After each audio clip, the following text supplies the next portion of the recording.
আসসালামু আলাইকুম। একটা ছোট্ট ভিডিও তৈরি করতে চাচ্ছি। সেটা হচ্ছে একটা হাব নিয়ে আর কি। এই যে এটা হচ্ছে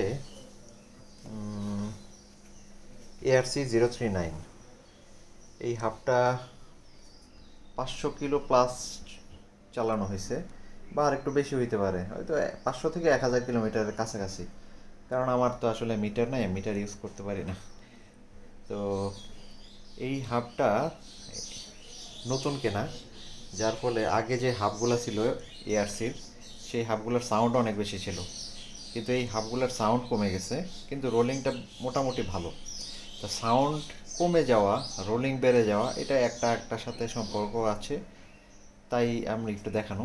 এই হাবের ডিউরেবিলিটি নিয়ে আমার কোনো বক্তব্য নাই, আমি এখানে অফ। কারণ সাইক্লিং অ্যাকচুয়ালি এক্সপেন্সিভ স্পোর্টস।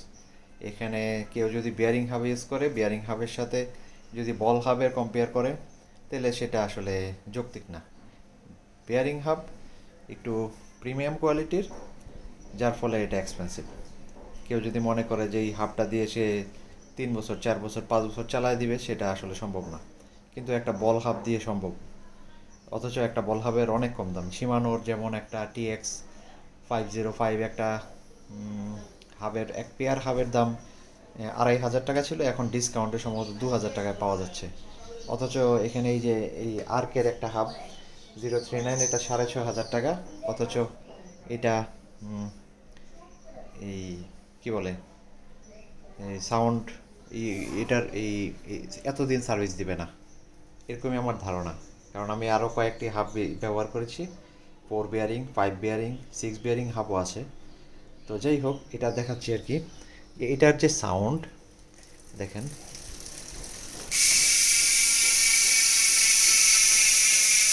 আমার কাছে মনে হয় এর সাউন্ড একেবারেই কমে গেছে, কিন্তু রোলিং ভালো।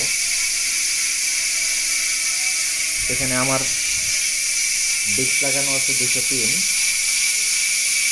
এই ডিস্ক একটু ব্রেকে বাঁচতেও পারে, যার কারণে হয়তো রোলিং কম হতে পারে।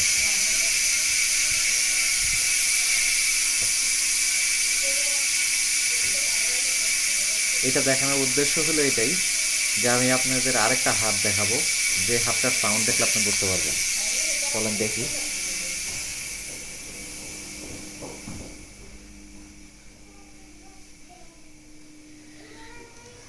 এই যে দেখেন,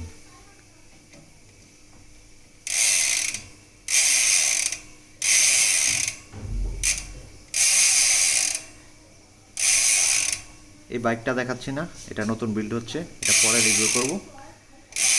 তো এইটার হাব হচ্ছে বর্তমানে যে কোনো এআরসি হাবের চেয়ে 3 গুণের উপরে বেশি সাউন্ড। এটা হচ্ছে জেট্রো DR-109 র্যাপচেট হাব। ওকে, আজকে ভিডিও এখানেই।